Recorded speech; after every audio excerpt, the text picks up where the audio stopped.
Disclaimer. The hosts of this podcast, Timothy Patrick and Will Foley, are by no means medical professionals.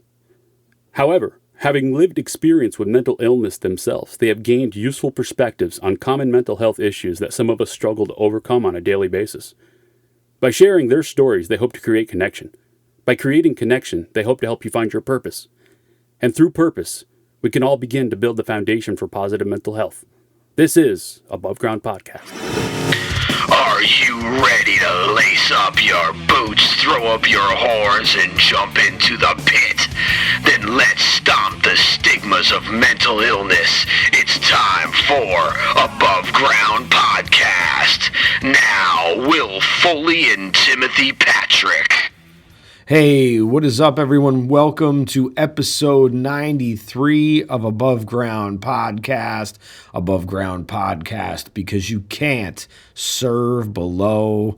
What is up? Another week, another real conversation. Today is episode 93 called The Space Between. The Space Between Our Warring Hearts. That's right, little Dave Matthews influence title today, but in all seriousness, holding space is super important, and Tim and I are going to talk about it in a few minutes here. But first, I wanted to talk to you about our friends at Close Knit Company. That's right, man. That's right. Tomorrow is St. Patrick's Day, so if you haven't gotten your grubby little leprechaun paws all over some St. Patty's Day gear, well, I guess you're going to have to wait till next year. Well, actually, that's not true, because you know what? You can order their designs anytime you want at closeknitco.com. That's right, Dan pumping out that screen printed beauty. That's right. So you can go there, click on the Collab X button, and you'll find Above Ground Podcast tees and hoodies. Don't forget, anything that we do sell just goes back into the show. And again, you're supporting small business. You're supporting small business, and that's what we're all about. We're all about paying it forward. So I would much rather help small businesses than, ginormous corporations. But hey, that's a personal feeling of my own. Don't hold it against me. It's all good. It's all good no matter what, man. Just something else to think about. We are coming up on episode 100.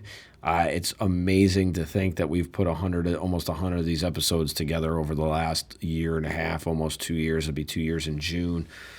And if you're interested in following us on social and you don't follow us already, please, it's Above Ground Podcast on Instagram, Facebook, and Tumblr. It's Above Ground Pod on Twitter. Not that we're very busy on Twitter. I don't really use Twitter that much, but you got to be everywhere, man. You got to have the episodes everywhere. And if you're listening every Wednesday, don't forget every Wednesday an episode drops. And we are adding places every so often. But we are available on Apple, Google, Spotify, iHeart, YouTube, and the list keeps growing. So please check it out. Tell your friends. You'll start hearing me mention the episode numbers a lot more. I've finally gone through and updated our numbers so I know exactly what episodes we're at. So if you want to reference them in an Instagram post, say you heard it on episode 93, say you heard about holding space. That's right, we're going to talk about holding space. So yeah, check it out. I'll see you soon. Peace.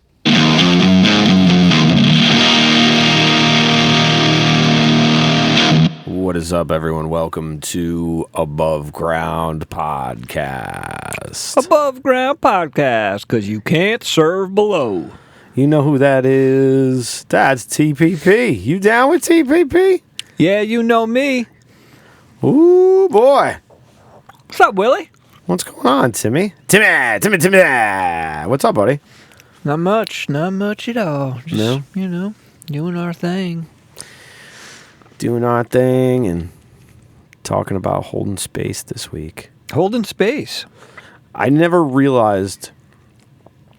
I thought holding space was something completely different than it is. I'm not even sure if I know a good, true definition of it, to be honest with you.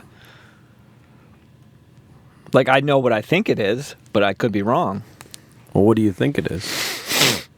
I think it's allowing somebody to.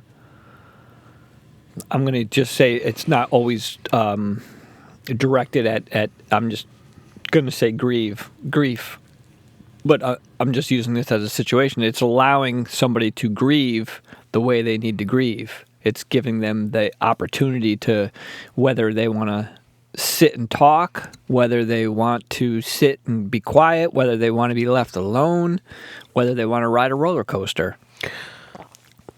I like that. I think what it means is unconditional support. I think it means that you're not trying to fix, you're not trying to judge, you're just there.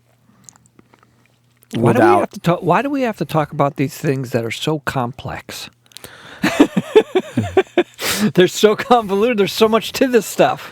There's a lot of stuff because we spend so much time in the surface levels of everything, and I think that it seems like there's so much to things because we don't ever look below that first initial shot. You know what I mean? Because we talked about this with secondary emotions. Yep. Like okay, somebody cuts you off in traffic, you get pissed, and you're angry. But are you really angry because you're angry, or are you angry because you're sad because you're going to a place you hate to go and you don't want to be there? And then are you feeling, even there's another emotion because you feel like your life has passed you by. Like there's so many layers to the taco dip, right, that I think we kind of don't ever look at things more than that surface level. And I think that's why when we don't necessarily pay attention to the ingredients. Right. Yeah. We don't pay attention to which jalapenos are putting in. And, right. You know, and whether you're using that could be detrimental. Refried beans or black beans. I like black. I like black beans too, but in a taco dip, I prefer refried beans because refried beans are so. But that in holding space, you wouldn't judge it because it had black beans in it. You would just let it be, and I think that's the biggest part of it is that it's, as humans, we're always many of us are very geared towards fixing something. Yeah, I don't know why that is, but yes. I mean, I guess I know for myself, I think there's probably a little bit of a selfish side to it.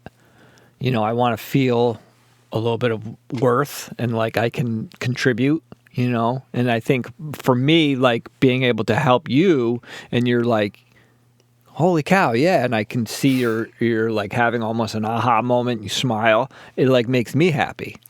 Sure, but holding space is actually just allowing me, in this example, would just be allowing me to feel what I'm feeling regardless of anything about you. Okay, and that's why it's hard, I think, for us to do it oftentimes. And I think it's very hard for you to hold space for loved ones. Because there's a lot of judgment, there's a lot of bias, there's a lot of emotion. Yeah. You know what I mean? When there's a lot of emotion, unfortunately, that it's hard to stay in that middle ground, You have the emotional mind, the logical mind, and the wise mind. And obviously, the emotional mind is where a lot of your thought process is going to come from in that situation when there's a lot of emotion involved. It's tough. This stuff is not easy. Yeah, when you don't have those emotions in check, or you don't realize that they're coming to they're coming due. That bill's coming due. You don't realize it until you're at the checkout counter and you're like, "Fuck, man." So in the last few weeks, I had pretty much every part of the system in the mental health system kind of come together because my mother had a major crisis, and I had to utilize every resource that I could connect to in an 8-hour extraction of her to get her to the ER to be admitted to crisis and hospitalized. And I didn't realize how much I haven't fixed in myself yet. And it makes it awfully hard for you to hold space for someone when they are part of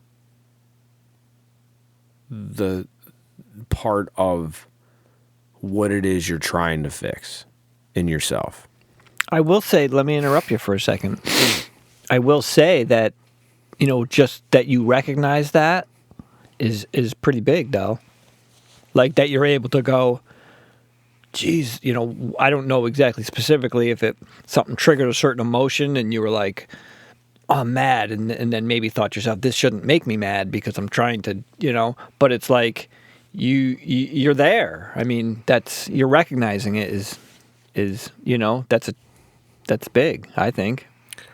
Recognizing it is big, but I still react. I'm still reacting.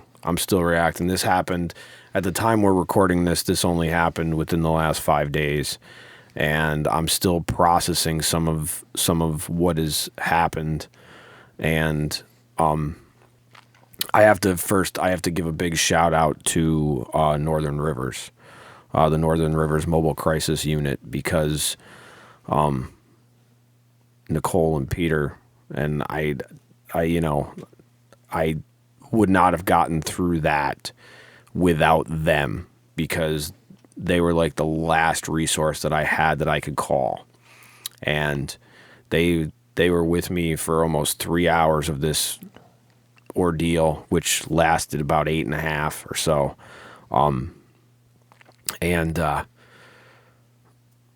It was eye-opening for a lot of reasons. And some of the skills that I've learned, I came in handy. And then I also realized that it's a lot different to hold space for someone that you have no connection to, that has no connection to any of your baggage. That doesn't hold the baggage claim ticket for your flight, man. And let me just add to that. That doesn't hold the baggage ticket to your flight, that the airplane is not running properly. Right. I mean, it's hard enough to hold space for someone that family, loved ones. But then on top of that, and don't take this the wrong way, I think you'll understand how I mean it, but that have placed some trauma in your life. Oh, absolutely. You know what I mean? There's no taking that wrong. I mean, absolutely. There's a lot besides all the regular emotions to know that some of your reactions are related to trauma that has happened with that person. Absolutely. That's a big, yeah. Yeah, that's like getting popped out of one of those, those fake birthday cakes in the middle of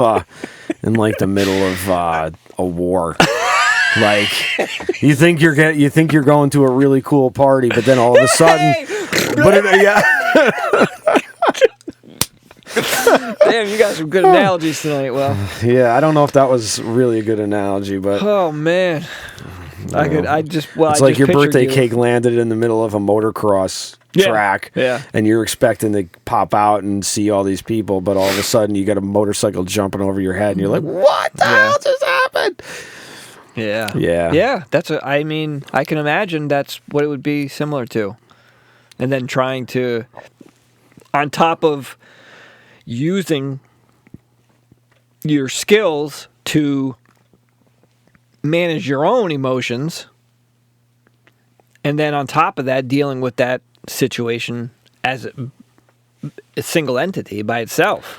Well, and not only, and trying to use your skills to actually help that person when that person could care less about that, doesn't want the help, because it's mental illness is a severe mental illness is a very, very hard on everybody involved. And it's, it's no different than any other it's no different than any other sickness. The difference is that oftentimes, the sickness of someone having, an ailment that they can go to the doctor for, and they know that they're going to be okay, and they kind of know what they're looking at. Like, and I'm not trying to compare cancer to that, but when you have certain types of cancer, you're going to get chemotherapy, and that you have a good chance. What you there's think. Certain regimen. There's a certain regimen, and there's a certain door at the end of it that if everything goes right, you're going to be in remission. Where with this type of thing, it's a powder keg on the best days, but when the best days become the worst days, it is a full-on attack that there's not enough firepower to repel. There's just not, oftentimes. And it's well, thankfully you had those people there from where was that again? We had a lot of people there. Northern Rivers. Yeah, I had a lot of people there actually, but Yeah. they helped really facilitate getting the help I needed. Thank goodness. And It's good knowing that there is help out there, though. I mean, there is, and know? then I'm sure in your areas, depending on where you're listening to this, certain places are better than others at this. We don't have enough of these type of units here, in my opinion, because they had to come, a half an hour away. It's like you would think that, we could have some of these units, but it does. It's hard to hold space when it's someone really close to you that is also part of the problem. Where, and it's because there's always judgment. There's always bias. There's always that experience that you have to keep comparing it to. And it's never anything new because it always goes back to... There's always unhealing. Yeah. Things that have not been healed. Yeah. So... Yeah, wounds get reopened, and it... Which makes it harder for you to hold space. And it almost re-traumatizes you to a degree. Sure. No, I can... Yeah. Yep. It's absolutely, because it's not to... cut in on your story or take away from it, but I today actually. Today I had therapy, and we uncovered something that probably 1 or 2 days leading up to today, I was almost figuring out. Like I stumbled across something, and I'm like, This is, for me, in my head, I'm going, this is kind of something. Like, I feel like I don't know, I feel like I'm opening a door here. And then I approached my therapist with it, and sure enough, and then she's like, here's your homework, look up, secure attachment. And it was just like, oh, okay. That's a show unto itself right dude, there, every secure single, attachment. It was like how attachment, negative attachments or whatever can come out in adults, and I was like, oh, okay. I checked that box. Dude, I checked that every box. box, and it wasn't even like a question. Like, yeah, I guess I'll check it. It was like a Sharpie, which makes it hard for you to hold space for the triggered. For when you're triggered, that's what made me think hard. of it. That's what made me think of it. Yes. So that's why I was like, yeah, because you could have something that can trigger whatever it is. You could have a situation like that and it would trigger it. And, sometimes our bodies don't know the difference whether you're in that situation or you're just sitting here. If you're thinking of it, your body can actually behave as if you're in that situation, Yeah, because the body keeps the score. Bingo. It does, man. It's we're going to talk a lot more about that because we have a great interview coming up with the anxiety doctor, and that's what he talks about. Dr. Russ. Dr. Russ, yeah. We got some cool ones coming up soon. What did do you have more? I don't want to interrupt your. Oh, no. This is about holding space. I know, but I want to be able. So, I want you to be able to. No. I just wanted to. Well, I wanted to say something, but I wanted to go back to what did you think holding space was? I guess before and not to cut you off, and I apologize.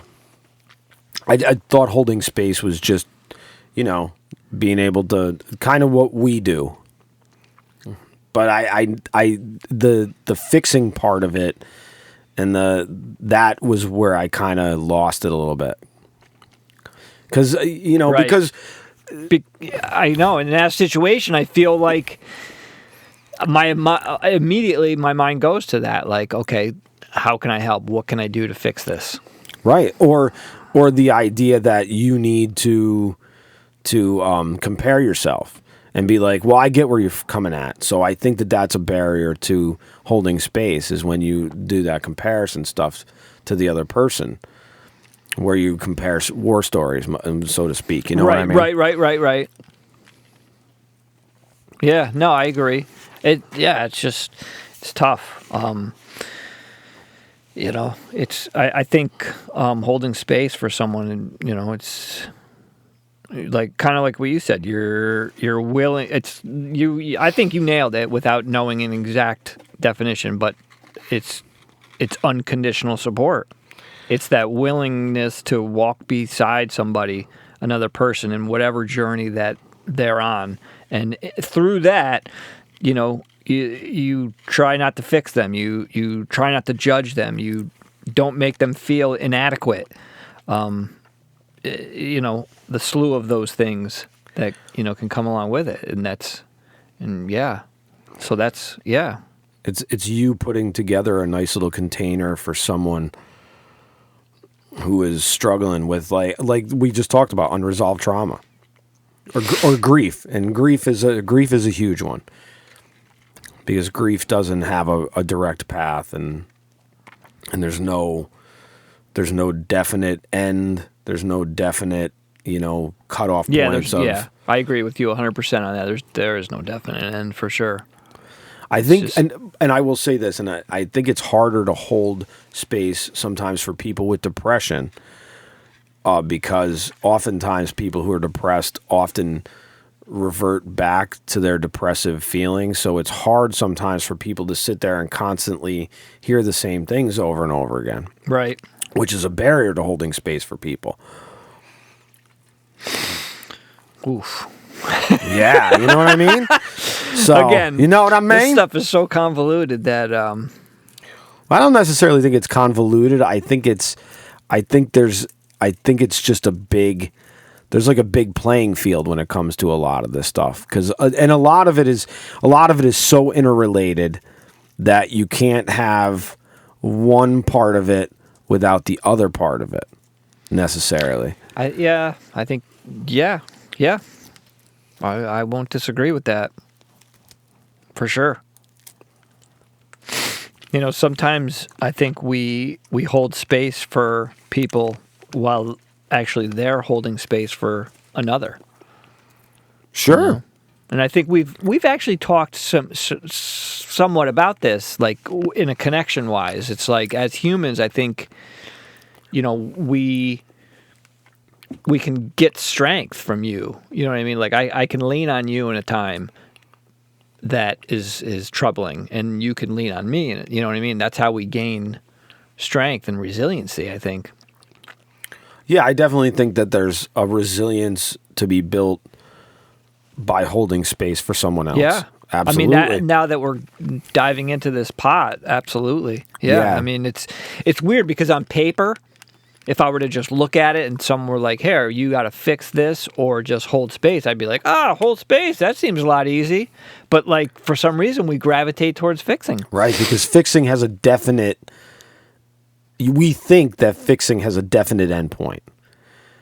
It's that making meaning. It's that pattern thing. So our mind, and I'm just like, this is happening now as we're doing this. I know we're both kind of going, oh yeah, in our heads. And it's like we're pattern makers. So you tend to make a pattern to say, okay, well, I know the path out of that one, and you realize that that's not what holding space is. Holding space is really just being there. Like, that's really what it is.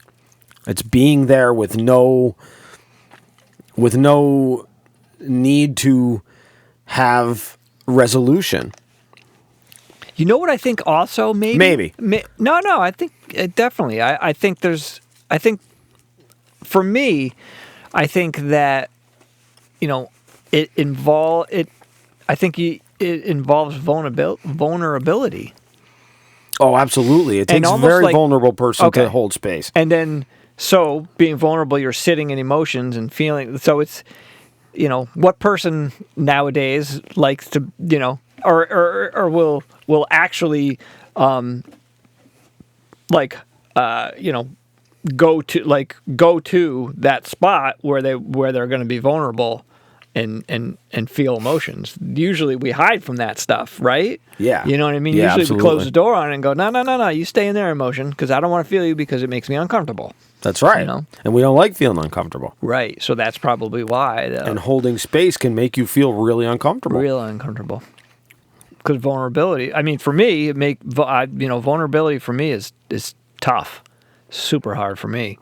It's just a buzzword in a lot of ways, you know what I mean? Because it's hard to be truly vulnerable. Yeah. Or it could be that we don't know enough about what vulnerability is, that we're being vulnerable, but it doesn't feel like we're being vulnerable. Yeah. Or that's not the definition you would give it. Right. Either way, though, I'm just this whole holding space is I'm looking at it in a new light, I guess. Well, it just there's a great article that Tim had talked about, and it's been online now for quite a while, and it's written by a woman named Heather Plett, and it's called "What It Means to Hold Space for Other People and How to Do It Well," and it's cited in so many different things. Tim, what are some of the ways that she describes about how to hold space? Like you want some of these, like, give people permission to trust their own intuition and wisdom. Exactly. Kind of thing? Yeah. She gives like eight steps or 8 things or something. And I think she makes a note saying that holding space is not something that is exclusive to like facilitators, coaches, certain nurses, that kind of palliative care stuff. It's not exclusive to that, So it's something that all of us can do for each other, for our partners, children, loved ones, family, neighbor, and even a stranger. Maybe the stranger, and it doesn't have to be in this kind of a situation that we're talking about. It can just be like maybe a stranger sitting for the bus and looks a little lonely. A 5-minute conversation while you're waiting for the bus. Hey, why not? But a couple things that she had mentioned was give people permission to trust their own intuition and wisdom. Another is give people only as much information as they can handle. That's a skill, boy. And that kind of plays on that fixed part. Yeah. Here's another one. Don't take away their power. That's a really hard one, though. That's what I mean. It's like when we talk, like we just talked about my mom. It's like, how do you give her power when she can't handle it? And when is the and probably medically speaking, she shouldn't. She shouldn't have that kind of power. She should only have like a certain amount. What to it. You know what I mean? Yeah. Well, that's the discussion that's going on now. Oh, okay. Which makes it, even more. Either way, it doesn't end well. Right. Well, I mean, you never know. I mean, look, safety is something to be. That's what I mean. It's like, yeah, safety is something to be talked about. Keep your own ego out of it, which is a big one. We all get caught up in that kind of trap. Make them feel safe enough to fail. Oh. Ooh. I know. Wow. I know. Failure rings out in all the chords, man. They're minor, too. Failure's part of the journey, man. It is. It is, but it's not, it's not hard to get caught in that rut, Give guidance and help with humility and thoughtfulness. Ooh. Wow. Okay. Create a container for complex emotions, fear, and trauma. There's that container. I know. Did you? Yeah, that's pretty wild. I wanted to actually just read a little because I want to read a little bit what she wrote underneath it, just because now I'm curious because you said something about having a container. Well, that's where I saw it. Oh, okay. I didn't know. When people feel that they are held in a deeper way than they are used to, they feel safe enough to allow complex emotions to surface that might normally remain hidden. Someone who has practiced holding space knows that this can happen and will be prepared to hold it in a gentle, supportive, and non-judgmental way. Yeah, and I listening to that, I think you also have to know when you can't hold space for someone, and I think you also have to know who not to go to hold space for you and expect them to hold space for you. Yeah, absolutely. That should be on here actually because I feel like that's a big one, because that could be detrimental for sure. Oh, absolutely, to both parties. Yeah. Oh yeah. Allow them to make different decisions and to have different experiences than you would. So it's kind of like almost like not putting your situations, you know what I mean? Well, you used that word in another episode, I believe, something about your own experiences. Yeah, like not relating it to your own experiences. Yeah, but I at least the way I think that this is worded is that you have to allow them to fail, or you have to allow them to make bad decisions, even though you don't think it's. Oh, okay. So it's at like least raising I think, a child. Kinda. I mean, you almost kind of. I in a certain way, sure, but it's also you can't control the outcome. You have to let the outcome be, I suppose, what it is. Right. Yeah.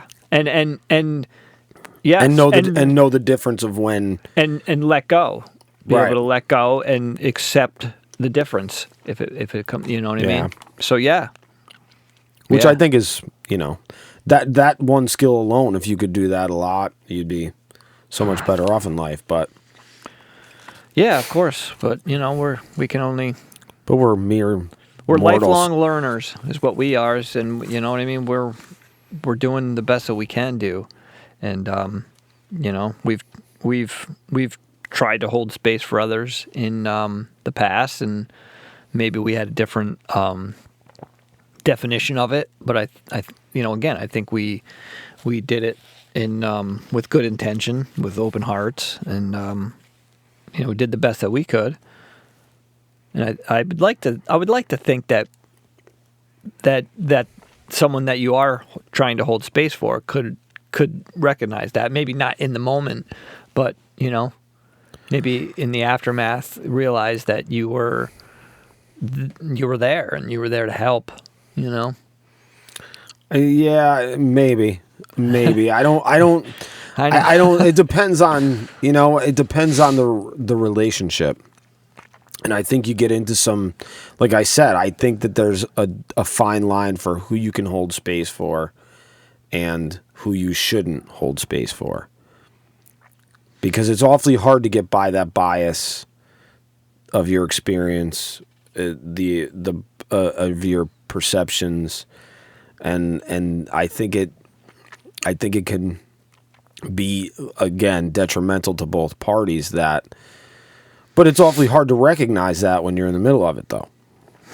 Yeah. You know what I mean? It's hard to recognize it, but if you can, come out on the other side and realize it, then maybe you can teach yourself not to ever. You know what I mean? Right. And like, again, that's all about setting healthy boundaries too, and learning, and this is the kind of thing that's not, unless you're in the field, you're not going to be doing this stuff frequently. You know what I mean? Unless you're making a conscious choice to do it, but otherwise, it's like you're learning, and as as with all this stuff that we in the healing process, nothing is overnight. Nothing is ever quick or easy. You know what I mean? It takes time. No, and we all have things to heal. We all have things. To heal. I don't think anybody's getting out unscathed, man. I don't. And if you are, it's just because you're in denial, I think. Could be. And, maybe that's how you hold space for yourself, is by denying that there's anything wrong. But that's not a healthy boundary for yourself to set. No. But you made a good point. I mean, we can all agree that holding space is hard, but it's not impossible to do. No, yeah, I agree. It's necessary, especially nowadays, where we are so isolated at this point too, where we're in our own echo chambers, we're in our own, things that you're gonna, there's people that, that have different ideas than you, and at some point, man, they may come to you because they've always been able to come to you, and it may be hard for you to hold space for them, but sure. But at the end of the day, I think at the end of the day, you have to do what's best for you, because at the same time, it's like you can't, if you truly, honestly do not want to be in that situation, if whoever comes to you and you don't feel comfortable doing it, like, you need to speak up. Oh, yeah, yes, absolutely you do. Because and if you really wanted to hold space for that person and you can't, you're actually doing the best service for that other person anyways. You're right. You're absolutely right. By not. Right. By not. Yeah, no one's going to benefit from that. And the person who doesn't want to do it is certainly going to, it's just, I feel like that could be some trauma. Yeah, everybody's going to suffer in that situation. Yeah. And, sometimes you got to look at the situation, like Will said earlier. It's like safety counts for something. You may not be happy and you may be pissed off, but if you're safe, if you're in a good, safe place right now, then that's a lot. Yeah, and when we talk about safety, we're not just talking about physical safety. We're talking about emotional safety and feeling safe within the confines of what you can even do or say, or knowing what you don't want to say or can't say. You have to be safe in a way that, takes your emotional health into account. And sometimes, your emotional health is going to bump heads with the other person's, and you have to just kind of take a step back and realize that you're just not the person for that job at that time. That doesn't mean you can't hold space for someone else, but it just means that you may not be able to hold space for that person. Sure, yeah, no, well said. And that doesn't mean that you can't help that person find someone else to hold space. It's just that you just have to know that you have to know your limits. Yeah, absolutely. And I think this is just, again, opening a conversation to something that, at least for me, I didn't really know too much about. You know what I mean? So if it's almost like, hey, you want to just kind of like graze the surface on this, and like, oh, okay, I kind of understand what that is, and maybe even just think about it once in a while, and then if you ever get into this situation where, someone in your life is going to need to have space held, then you might be able to be like, hey, I think I can manage this. Yeah, we're all going to face losses, and we're all going to have things that we're going to need someone else to help us through. Absolutely. Yeah, that's what, yeah. And, you know, you can't expect, if you need someone to hold space for you, you can't expect that person to fix it for you, because that's not what it's about either. And it's really, you know, it really is about being vulnerable. I think that's probably I think holding space is probably one of the most vulnerable things you can do for an individual. Yeah, you might be right on that. I mean, yeah. And just, yeah, I can't really even say anything more on that for sure. I think you really just said it. Yeah. Yeah, I might have just taken the air out of the room. Yeah, just unconditional support that's non-judgmental. That's a heavy lift, man. That's a heavy lift. Oof. Well, better get to building your muscles, because someday you're going to need it. Yeah. So until next time, be well. Be safe. Be Above.